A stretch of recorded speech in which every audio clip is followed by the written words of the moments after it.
আমাদের এই বাংলাদেশের যে রাষ্ট্রীয় কাঠামো, এই কাঠামো আসলে কেন বারবার একদিকে যায়? কেন এই কাঠামো সবসময় ক্ষমতার একটা চূড়ান্ত কেন্দ্রীভূত কেন হয়? এই প্রশ্নটা আসলে আমাদের সবাইকে করা উচিত। এবং এই প্রশ্নটাই কিন্তু আসলে জুলাই গণঅভ্যুত্থানের প্রধান প্রশ্ন ছিল, যে ক্ষমতা কেন এত কেন্দ্রীভূত থাকবে? ক্ষমতার এই যে কেন্দ্রীভূতকরণ বা একচ্ছত্র অ্যাবসলিউট পাওয়ারের যে রাজনীতি, এই রাজনীতিটা আসলে কবে শেষ হবে? এবং এই রাজনীতি যেন শেষ হয়, এবং গণতান্ত্রিক যে ক্ষমতা, গণতান্ত্রিক ক্ষমতা তো একটা সীমিত ক্ষমতা। এই সীমিত ক্ষমতার বাংলাদেশ বা সীমিত ক্ষমতার রাজনীতি আসলে কখনো বাংলাদেশে প্রতিষ্ঠা হবে কিনা, এটা কিন্তু বাংলাদেশের ছাত্র সমাজ তারা সেই স্বপ্নটাই দেখেছিল, যে বাংলাদেশ যেন একটা গণতান্ত্রিক রাষ্ট্রে পরিণত হয়। সেজন্য আমাদের কিছু মৌলিক সংস্কার বাংলাদেশের মধ্যে আনতে হবে, যে মৌলিক সংস্কারের মাধ্যমে বাংলাদেশের রাষ্ট্রীয় কাঠামোর বর্তমান যে চরিত্র, সেই চরিত্রে পরিবর্তন হবে, এবং এই কাঠামোতে আর কেউ একচ্ছত্র নিয়ন্ত্রণ প্রতিষ্ঠা করার প্রচেষ্টা তার মধ্যে থাকবে না। আপনারা যদি খেয়াল করেন, 1971 সাল পরবর্তী সময়ে 72 যে সংবিধান ছিল, সেই সংবিধানটাকে এমন ভাবে রচনা করা হয়েছে যে সেখানে আমাদের রাষ্ট্র পরিচালনার মূলনীতি দেওয়া হয়েছিল গণতন্ত্র এবং সমাজতন্ত্র। গণতন্ত্রও ছিল, সমাজতন্ত্রও ছিল। তো একসাথে আসলে দুইটা রাষ্ট্রীয় ব্যবস্থা তো আসলে কখনো প্রতিষ্ঠা লাভ করা যায় না। তো তখন যে রাজনৈতিক পরিস্থিতি যদি আমরা পর্যবেক্ষণ করি, তাহলে দেখবো যে সেখানে পরাশক্তিদেরকে ব্যালেন্স করার জন্য দুটাকেই সেখানে স্থান দেওয়া হয়েছে। কিন্তু আমরা কি গণতান্ত্রিক সমাজতন্ত্র পেয়েছি নাকি সমাজতান্ত্রিক গণতন্ত্র পেয়েছি? এই প্রশ্নটা কিন্তু আসলে আমাদের ইয়াং জেনারেশনকে করতে হবে, যে আসলে আমরা কোন ধরনের রাষ্ট্র ব্যবস্থা পেয়েছি। 72-এর সংবিধান কিন্তু আমাদেরকে পরবর্তীতে গণতন্ত্রও দেয় নাই, সমাজতন্ত্রও দেয়নি, এবং আমাদেরকে যেটা দিয়েছে সেটা হলো একটা একনায়কতন্ত্র। এবং এই যে একনায়কতন্ত্রের দিকে যখন রাষ্ট্রের জন্মের পরই যখন রাষ্ট্রনায়করা যখন গেলেন, পরবর্তীতে কিন্তু আমরা দেখবো যে এই রাষ্ট্রর জন্মের পর প্রায় 55 বছরের, প্রায় 32 বছরে কিন্তু এই বাংলাদেশের মধ্যে ফ্যাসিবাদ কায়েম হয়েছে, স্বৈরাচার ছিল এই বাংলাদেশের মধ্যে। তার মানে এই যে রাষ্ট্রের যে চূড়ান্ত ক্ষমতা, এই চূড়ান্ত ক্ষমতার বাইরে যারা থাকে, বাইরে থাকার আগ পর্যন্ত তারা বলে যে আমরা এই রাষ্ট্র কাঠামোটাকে চাই না। কিন্তু যারাই এই কাঠামোর ভেতরে ঢুকে যায়, তারাই কিন্তু আবার সেই চূড়ান্ত ক্ষমতাটাকে তারা ভোগ করতে চায়। এর এর দৃষ্টান্ত মোটামুটি আমরা এখন বর্তমান সময়ে দেখতে পাচ্ছি, যে আমরা যখন বলেছি সংস্কার লাগবে, সংস্কার তো অবশ্যই লাগবে। সংস্কার কিভাবে আসলে আমাদের লাগবে? প্রথমে আমাদের দরকার মনস্তাত্ত্বিক সংস্কার।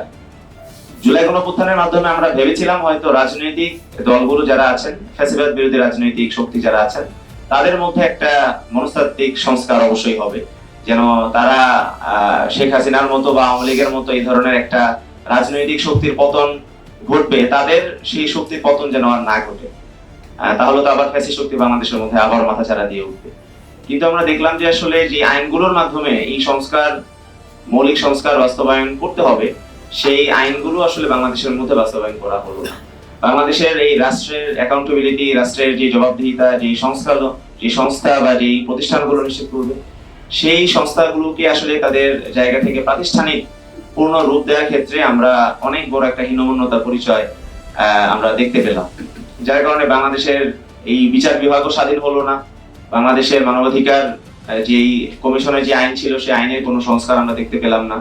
অর্থাৎ এই রাষ্ট্রের ক্ষমতায় যারা থাকবে, তাদের যে অ্যাকাউন্টেবিলিটি, এই রাষ্ট্রের প্রধানমন্ত্রীর জবাবদিহিতা, এই রাষ্ট্রের স্বরাষ্ট্রমন্ত্রীর জবাবদিহিতা নিশ্চিত করবে এমন কোন প্রতিষ্ঠান বা প্রাতিষ্ঠানিক সক্ষমতা বাংলাদেশের মধ্যে রাখা হলো না।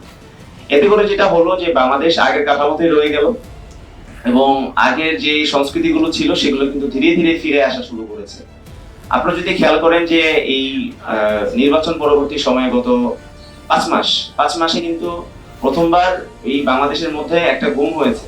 আপনারা হয়তো জানেন যে হিউম্যান রাইটস ওয়াচ তারা রিপোর্ট করেছে যে গত 10 এপ্রিল বাগেরহাটের শেখ মিরাজ নামে একজন ব্যক্তি, তাকে গুম করা হয়েছে, এবং তার এই গুমের প্রতিবাদ করার কারণে তার মা এবং স্ত্রীকে পর্যন্ত জেলে যেতে হয়েছে।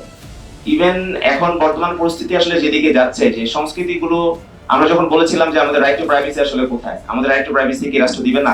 আমাদের রাষ্ট্র যদি আমার বেডরুমের প্রাইভেসি যদি লঙ্ঘন করে ফেলে, তাহলে তো এই রাষ্ট্রের মধ্যে আমাদের নাগরিক অধিকার আসলে কোথায় থাকবে? এইরকম ভাবে কিন্তু রাষ্ট্র আগে রাষ্ট্রের মধ্যেই কিন্তু আছে। গুমের যে সংস্কৃতি ছিল, সেই সংস্কৃতি কিন্তু আবারও ফিরে এসেছে। সহিংসতার রাজনীতি, ক্যাডারের রাজনীতি, মাফিয়ার রাজনীতি কিন্তু এখনো বর্তমানে বাংলাদেশের মধ্যে বিদ্যমান।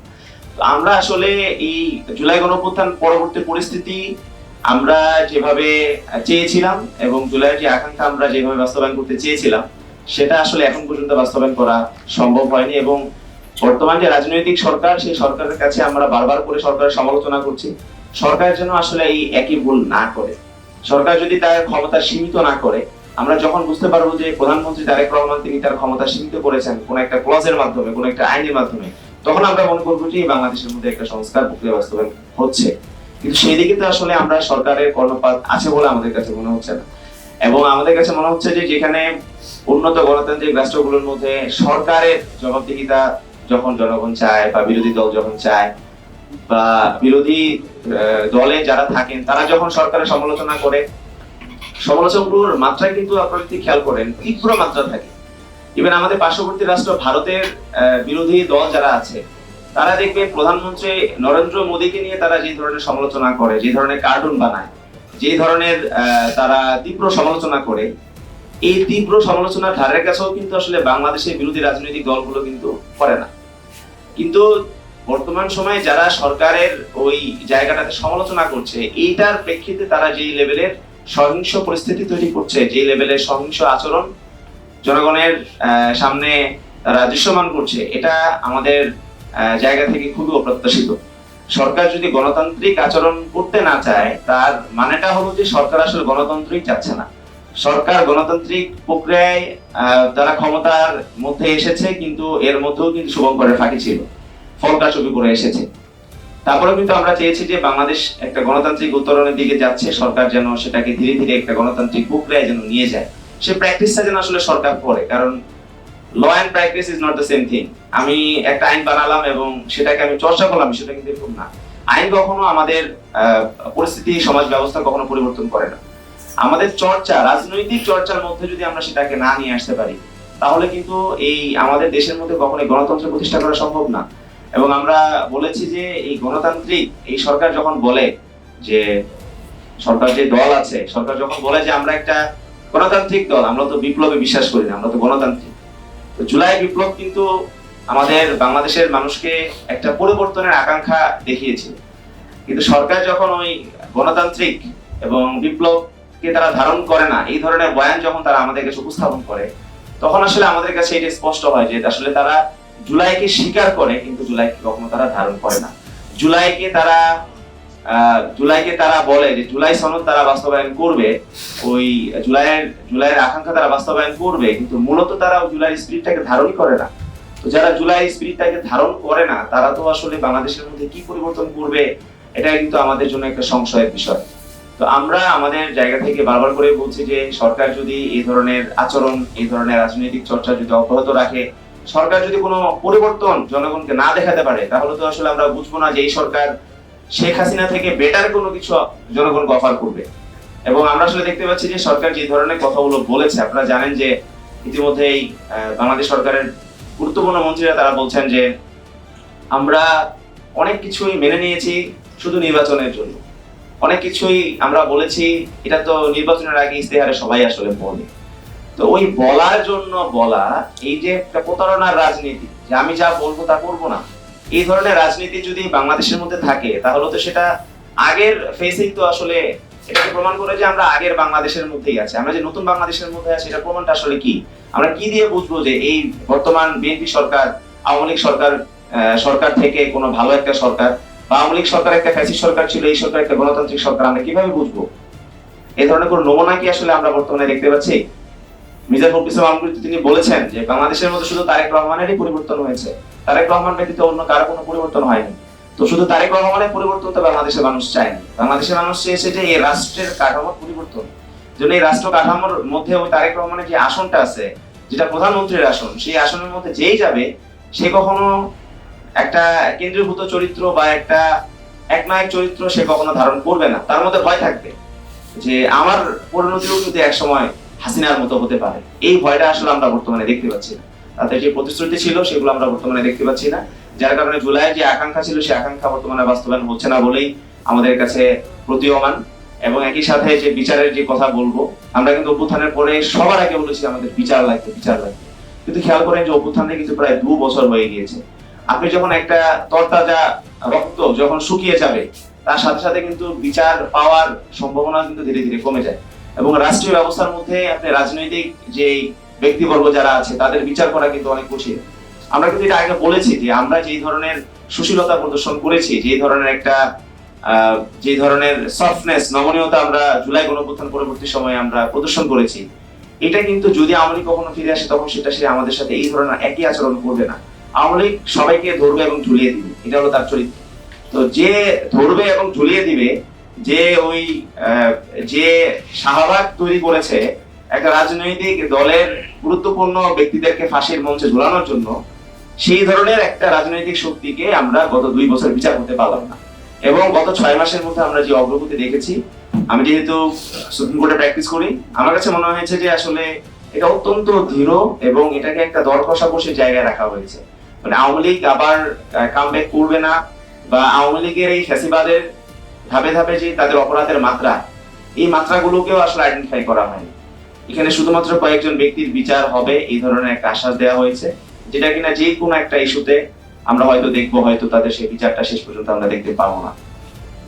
তো এই ধরনের বিচারহীনতার সংস্কৃতির মধ্য দিয়ে বাংলাদেশকে যখন নিয়ে যাওয়া হয়েছে, এটা আমাদের জন্য দুর্ভাগ্যের। এবং আমরা অ্যাটলিস্ট চেয়েছিলাম যে নির্বাচিত সরকার এসে, রাজনৈতিক সরকার এসে সবার আগে বিচারটা করবে। তো আমরা সরকারের প্রতি আহ্বান জানাবো যে আপনারা কাল বিলম্ব না করে বিচারটা নিশ্চিত করেন। কিন্তু একই সাথে শুধু রাজনৈতিক না, বাংলাদেশের পেশাজীবী সেক্টর থেকে শুরু করে বিভিন্ন সেক্টরে সবাই কিন্তু এই ফ্যাসিবাদের অংশ ছিল। আমারও ঢাকা বিশ্ববিদ্যালয়ের মধ্যে, আমার আইন বিভাগের মধ্যে এমনও অনেক শিক্ষককে আমরা দেখেছি যে 4 তারিখে সে মিছিল করেছে সরকারের জন্য। এবং আমাদের সেই ঢাকা বিশ্ববিদ্যালয়ের মধ্যেও কিন্তু ফ্যাসিবাদ ছিল, আমার ল ডিপার্টমেন্টের মধ্যেও কিন্তু ফ্যাসিবাদ ছিল। তো তাদের বিচারটা আসলে কে করবে? তারাও তো আসলে সেই শেখ হাসিনার মতো একই অপরাধে তারা অপরাধী। তাদের অপরাধের মাত্রাটা কি হবে, আপনি কিভাবে সেটাকে আইডেন্টিফাই করবেন? আমার সুপ্রিম কোর্টের মধ্যে অনেক আইনজীবী ছিল যারা কিনা সেই গণহত্যার সাথে সম্পৃক্ত ছিল এবং গণহত্যার মদতদাতা হিসেবে কাজ করেছে। তাদের অপরাধের মাত্রাটাকে আমরা আইডেন্টিফাই করতে পেরেছি? এটা কিন্তু সরকার এখন পর্যন্ত সেদিকে কোনো কর্ণপাত করছে না।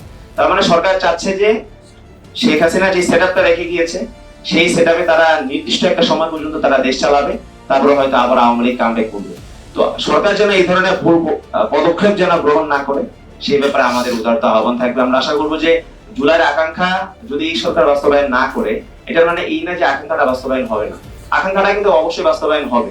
টুডে অর টুমোর এই আকাঙ্ক্ষা বাংলাদেশের তরুণরা বাস্তবায়ন করবে। এই বিপ্লবটা পরিপূর্ণ না হলে পরিপূর্ণ বিপ্লব কিন্তু সামনে আসবে, কিন্তু বাংলাদেশের মধ্যে এই আকাঙ্ক্ষাটা আমরা অবশ্যই বাস্তবায়ন করব। এবং এই সরকারের দ্বারা যদি সংস্কার না হয়, বিচার যদি নিশ্চিত করা না হয়, তাহলে আমাদের যে সরকার দিয়ে এটা সম্ভব, সেই সরকারে হয়তো একসময় বাংলাদেশের মধ্যে আসবে। তবে আমরা চাই বাংলাদেশের মধ্যে ফ্যাসিবাদ বিরোধী যে রাজনৈতিক শক্তি আছে, তারা যেন বাংলাদেশের মধ্যে এই বিচার এবং সংস্কার যেন নিশ্চিত করে। সবাইকে ধন্যবাদ।